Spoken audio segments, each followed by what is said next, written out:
que nous sommes là déjà dans l'enjeu même du développement durable? Oui, nous sommes dans l'enjeu du développement durable parce que le développement durable place l'homme au cœur du développement. Ce qui veut dire le développement durable, c'est l'affaire de l'homme, rien que l'homme.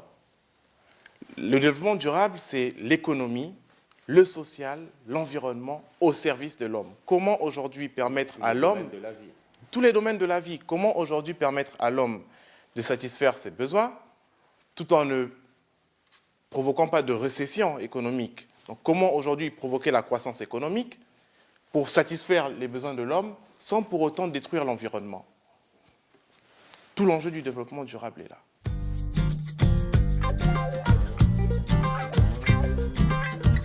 Alors vous en êtes, je vais peut-être exagérer avec les mots, vous en êtes un spécialiste quand il est question d'intégrer le concept dans les entreprises. Comment est-ce possible et pourquoi? Bon, je fais des études là-dessus. Oui.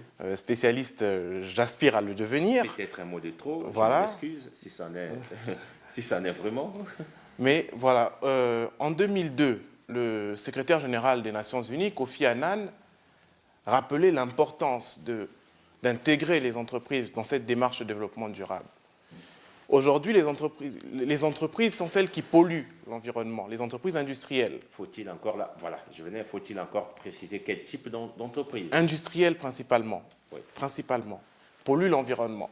Et aujourd'hui, on ne peut pas vouloir résoudre le problème de développement durable sans pour autant associer ces entreprises qui, pour la plupart, sont à l'origine des émissions de gaz à effet de serre. Donc l'enjeu pour les 2 prochaines décennies, pour les années à venir, ça va être d'associer encore plus fortement les entreprises au développement durable. Comment faire pour que les entreprises, qui sont les acteurs, qui sont réputés, je dirais, détruire la couche d'ozone, comment faire pour que ces entreprises soient écologiquement responsables et économiquement viables? L'intérêt est là. Comment respecter l'environnement en continuant à faire du chiffre d'affaires?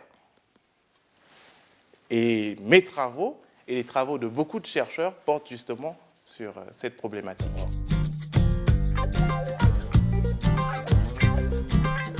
On est là dans le partenariat privé-public. Tout à fait.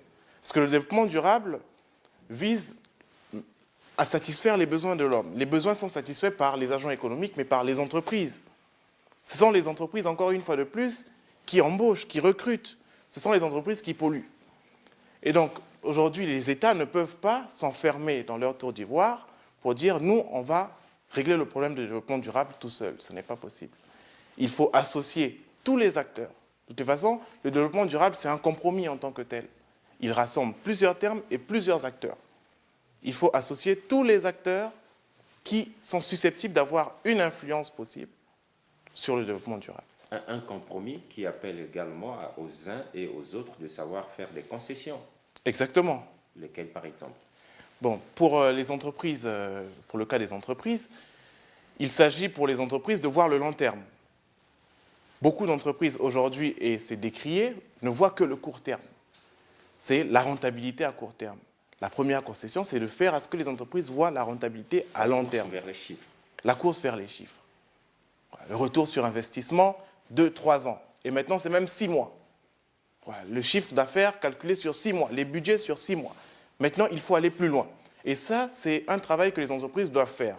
Mais au-delà de cela, il y a également des outils qui peuvent permettre aux entreprises à la fois d'allier la performance écologique et la performance économique. Il faut pousser les entreprises à aller vers ces méthodes. Au début, il y a un investissement relativement lourd, mais les fruits finiront par être positifs. Donc le compromis va être à ce niveau-là. Comment allier pour les entreprises rentabilité à court terme et vision à long terme qui est celle du développement durable.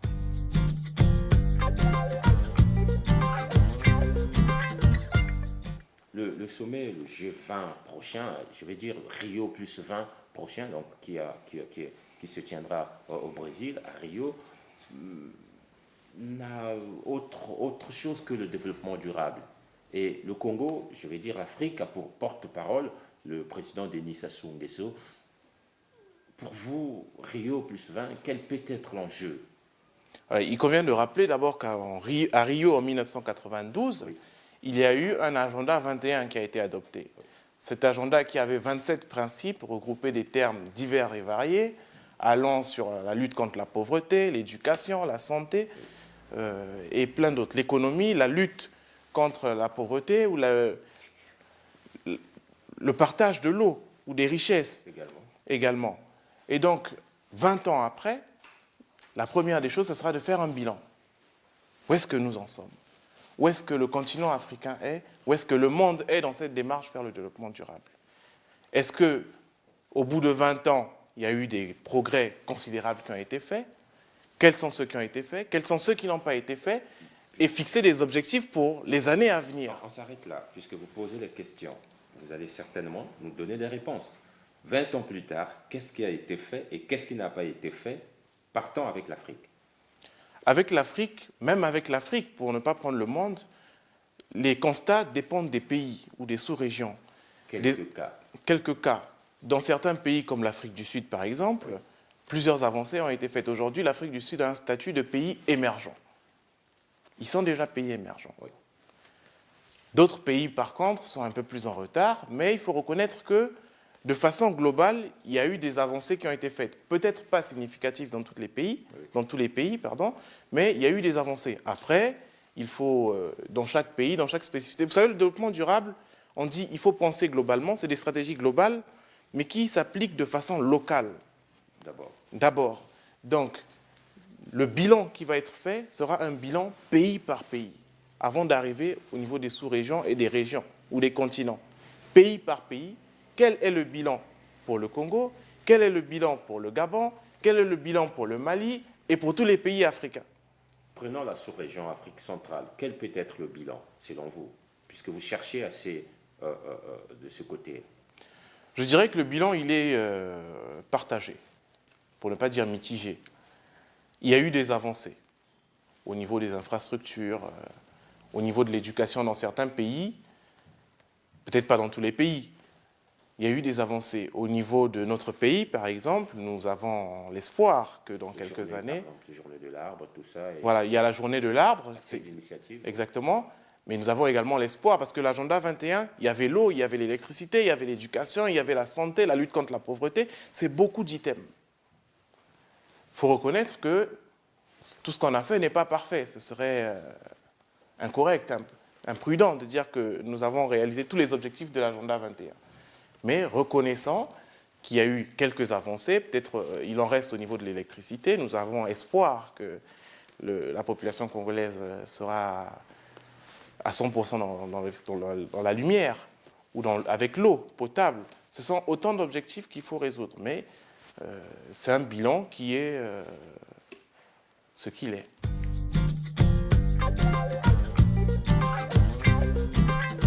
Vous êtes Congolais, le Congo porte-parole de l'Afrique. Tout ce que je veux savoir, votre réaction. Je pense que c'est extrêmement important pour l'Afrique d'avoir une position commune. Oui. Dans le monde d'aujourd'hui, tout est rapport de force.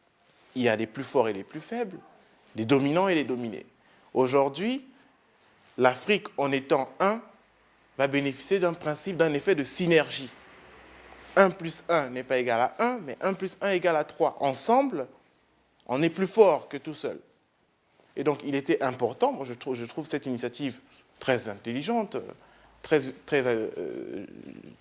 juste, que l'Afrique parle d'une voix commune. Elle sera mieux entendue, parce que c'est tout un bloc, c'est un ensemble de pays. C'est plusieurs pays qui parlent.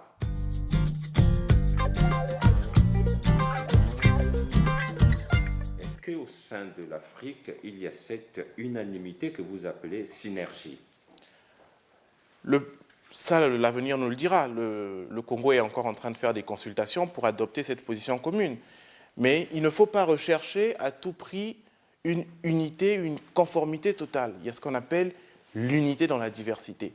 Il y a des opinions de différentes natures, oui. Mais le plus important, c'est qu'à la fin, il y ait un consensus. Le principe est acquis. Le principe est acquis, je pense.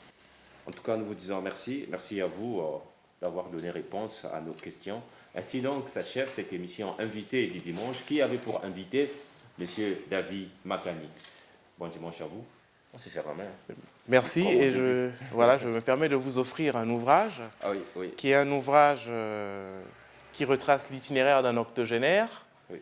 Il s'agit pour moi d'un modèle, quelqu'un sur qui je me base. Le titre, Itinéraire d'un octogénaire, on va de mes montrer, arrière-grands-parents à mes petits-enfants, écrit par le professeur Lévi Makani, qui n'est plus à présenter.